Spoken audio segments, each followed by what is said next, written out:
छोड़ दे, ये तेरे बस की बात नहीं। ये मेरी बीवी है, कोई दाल भात नहीं। ऐसी बीवी से तुझे टीवी हो जाएगी। मेरे जैसी खूबी ये देवर में नहीं पाएगी। क्या तू इसको कहीं घुमाने लेके जाता है? मैं कमाता हूँ, मेरा भाई लेके जाता है। क्या तेरी पत्नी तुझसे मीठी बात करती है? मुझसे लड़ती है और भाई से बात करती है। क्या तू पत्नी को महंगा गिफ्ट ला के देता है? मैं पैसा भेजता हूँ, भाई ला के देता है। यही कारण है तेरी बीवी के रुसवाई का। तभी प्रधान जी बोला यहाँ से जाएगा। नहीं ठहरो, अभी फैसला तो बाकी है।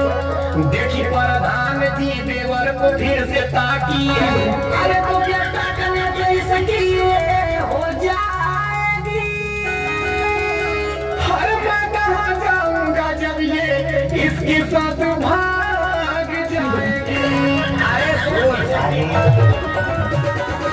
झूठा हूँ के बेटा परेशान हो रहा है, परेशान हो रहा है। गौना फिरिंगी पर धान आया बाटे,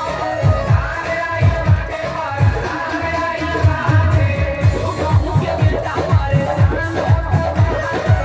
गौना फिरिंगी पर धान आया बाटे। आगे लगी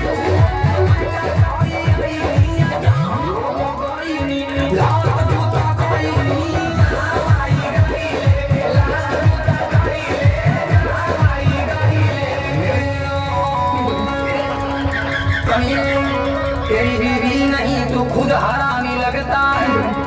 तेरी नीयत में खोट है ये मुझको लगता है। इतनी प्यारी बीवी को झूठ में फंसाता है। प्रधान मुझे क्यों पागल बनाता है। ये वो सारे गिल्ली का मजोर बड़ा हुए। हमके कचोर लड़क फोर लड़क हुए तू। बड़ा सुशील इज्जतदार तोर में हरिया।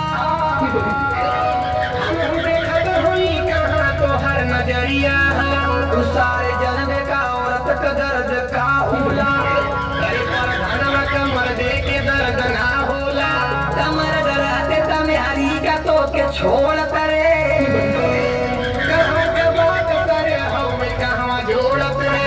चुप सारे फैसला तो घरी अब आइल बा। लगत हवान तो हर काल बौराइल बा। राजा सारे पूरे अब हम ही के ले जाएगा। हर घर ही पर बनवे के लातन लातन लतियावेगा।